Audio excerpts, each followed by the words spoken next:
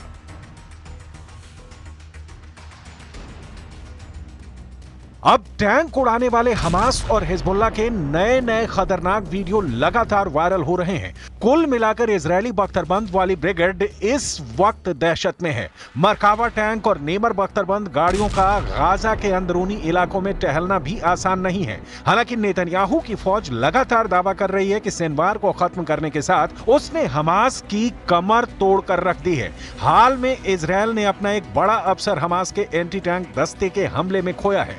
Gaza के Jabalia में Hamas ने अचानक इजरायल की फोर्स पर हमला बोला और फिर इजरायल का बड़ा कमांडर मारा गया। 41 साल के कर्नल एहसन दाक्सा 401वीं ब्रिगेड के कमांडर थे। गाजा और लेबनान फ्रंट का लंबा अनुभव था। हमास ने इस अफसर को टारगेट बनाया और इजरायल को एक बहुत बड़ा जख्म दे दिया। गाजा के जबालिया में इजरायल का मरकावा टैंक घूम रहा था, तभी हमास के एंटी टैंक दस्ते ने मरकावा टैंक पर थर्मोबैरिक रॉकेट से हमला किया। इसी दौरान वहां खड़े कर्नल एहसन दाक्सा और उनके 2 और अफसर बुरी तरह से घायल हो गए। सबको फौरन रेस्क्यू किया गया, लेकिन इजरायल की फौज कर्नल एहसन दाक्सा को बचा नहीं पाई।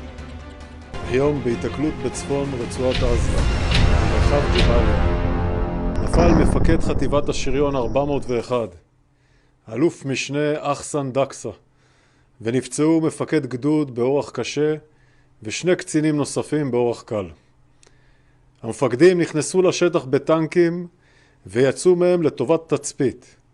במהלך התצפית נפגעו מהפעלת מטען כשהם מחוץ לטנק.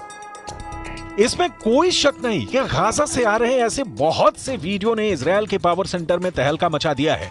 क्या ऐसे वीडियो अब नेतन्याहू की फौज में नया डर पैदा कर रहे हैं? क्योंकि जो धमाका है उसमें ना सिर्फ इजरायल का टैंक फट रहा है, बल्कि इजरायली सेना की ताकत वाली छवि भी चकनाचूर हो रही है। गाजा ही नहीं, दक्षिण लेबनान में चल रहे ग्राउंड ऑपरेशन में इजरायल को कई झटके लगे हैं और यही नेतन्याहू के लिए बहुत बड़ा चैलेंज बन चुका है। उनके विमानों ने आसमान से बमबारी करके तो हिजबुल्लाह को घुटनों के बल पर ला दिया है, लेकिन ग्राउंड ऑपरेशन में इजरायल को बहुत बड़े झटके लगे हैं, क्योंकि दक्षिण लेबनान और गाजा दोनों जगह से इजरायल के लिए बुरी खबरें आ रही हैं। दक्षिण लेबनान में हिजबुल्लाह का दावा है कि वो इजरायल के 100 से ज्यादा सैनिकों को मार चुका है, जबकि 7 अक्टूबर से अब तक गाजा युद्ध में इजरायल के 800 से ज्यादा सैनिक हमास के हमले में मारे जा चुके हैं। सवाल है कि इतनी लाशों को देखकर इजरायल की वॉर कैबिनेट में क्या चल रहा है? नेतन्याहू वॉर रूम में क्या फैसले कर रहे हैं?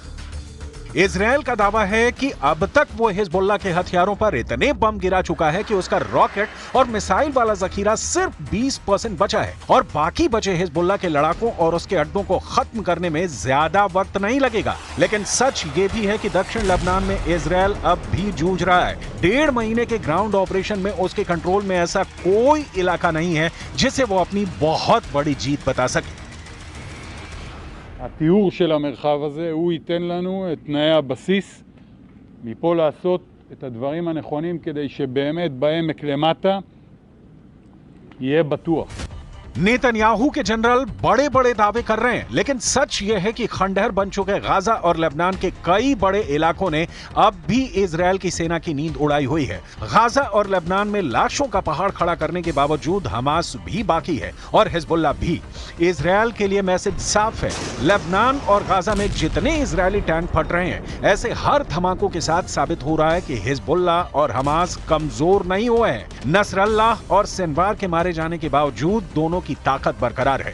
एक तरफ लेबनान में ग्राउंड ऑपरेशन में इजरायल की सेना लगातार हमले झेल रही है, तो दूसरी तरफ गाजा में इजरायल के टैंक और बख्तरबंद गाड़ियां रोज फोड़ी जा रही हैं। बेंजामिन नेतन्याहू की सेना ने पूरे गाजा को मिट्टी में तब्दील कर दिया है और बेरूत का भी यही हाल है। दक्षिण लेबनान में तो हिजबुल्लाह के छापामार लड़ाकों ने इजरायल को फंसा कर रख दिया है। इजरायल के नए रक्षा मंत्री इजरायल काट्ज दावा कर रहे हैं कि हिजबुल्लाह हार चुका है, लेकिन दूसरा सच यह भी है कि दक्षिण लेबनान में इजरायल की फौज अब भी ग्राउंड ऑपरेशन कर रही है। बेरूत पर अब भी बम गिराए जा रहे हैं। क्या लेबनान में नेतन्याहू का युद्ध वाला मकसद पूरा हो चुका है? इस सवाल के 5 जवाब हैं जो नेतन्याहू को बहुत ज्यादा परेशान कर सकते हैं। इसकी पूरी गारंटी है। पहला जवाब, हसन नसरल्लाह के इजरायल के हमले में मौत हो चुकी है। उत्तरी इजरायल में अब भी हिजबुल्लाह के बम फट रहे हैं। तीसरा जवाब, लेबनान में 3,500 लोगों की मौत हो चुकी है, लेकिन इजरायल का युद्ध जारी है। चौथा जवाब, 1.25 महीने बाद भी इजरायल का लेबनान में ग्राउंड ऑपरेशन चल रहा है। पांचवा जवाब, हिजबुल्लाह के कई कमांडर मारे जाने के बावजूद उसकी लीडरशिप बरकरार है।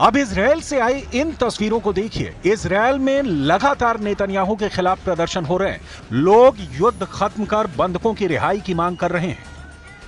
Here, close to the Prime Minister house, to try and continue and protest, try to continue and advocate for our children. We have no other choice. Today we just got another obstacle, the sacking of the Minister of Defense, Gallant. सिर्फ लोग ही नहीं, यो Gallant के पक्ष में Israel का विपक्ष भी आ चुका है। פיטורי שר הביטחון גלנט אתמול הם מעשה טירוף של ראש ממשלה לא כשיר. באמצע מלחמה, בזמן שישראל נלחמת ב7 חזיתות, נתניהו החליש ופגע בצה"ל, בכוחות הלוחמים, רק כדי להעביר את חוקי ההשתמטות.